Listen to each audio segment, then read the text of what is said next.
Hi guys, welcome. My name is Isra. Today I'm going to share with you why I decided to go to Japan. I lived there for 2 years and it was life-changing. A lot of things changed in my life.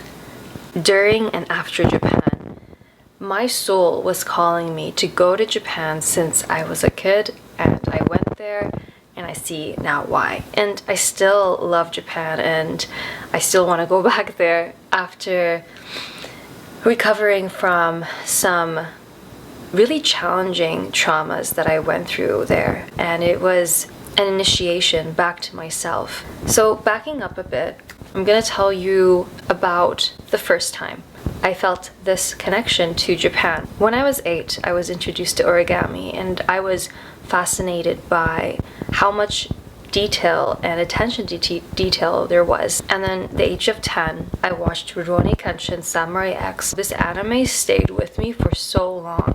The culture around the samurais, I really resonate and connect to. I was fascinated by the interactions taking place in the anime and other animes that I watched. This sense of care for another person, and I just couldn't describe or explain why I felt so deeply connected to Japan. I just kept on coming back to it. And then my high school years, I just read a lot. I watched a lot of anime, read a lot of manga, Clannad After Story, Berserk, Monster, Code Geass, Ouran Host Club. The list goes on. I was known to be obsessed with anime.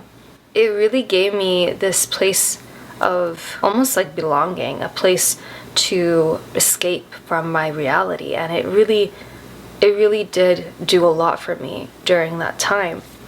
And I find that a lot of people are attracted to anime maybe for that very reason. And then into my university years, I got into learning about Japanese tea ceremonies and the beauty of it and the various components of the calligraphy, of the ikebana, of the which is a flower arrangement.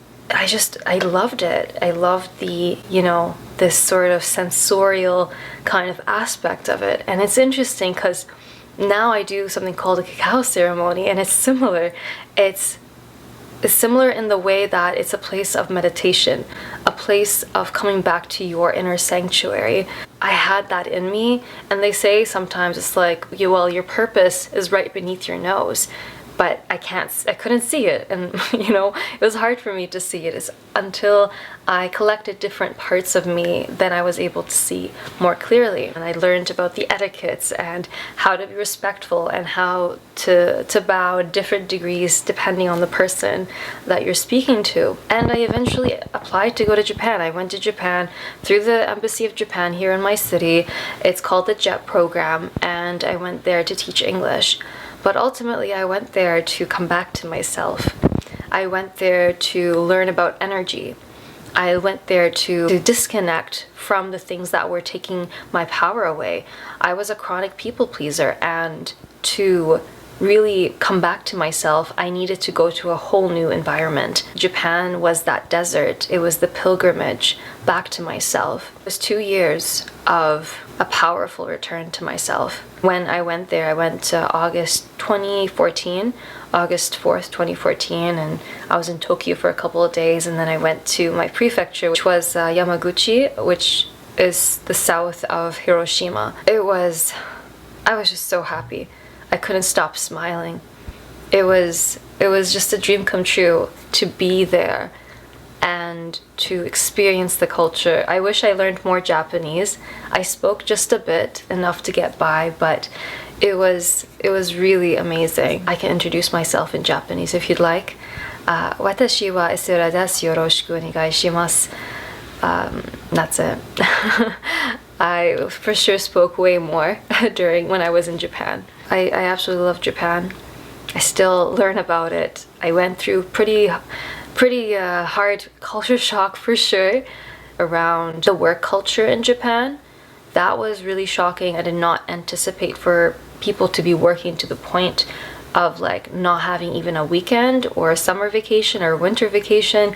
Very different from the culture here in Canada that I grew up in. So that was the thing that got me really riled up, really angry, because I'm someone who I thought I was a hardworking person, and then to be leaving like at 4 or 5 p.m. and then everyone else, all the other teachers staying until 10 p.m. and staying and coming back during the weekend, it was just like, no, I'm not okay with this. And so much more happened there. My spiritual, my psychic abilities also got enhanced there. There's a lot of inner work that I did. So that's my story, parts of it. So if you have any questions about Japan, feel free to comment them below. I will answer them, and I look forward to seeing you very soon.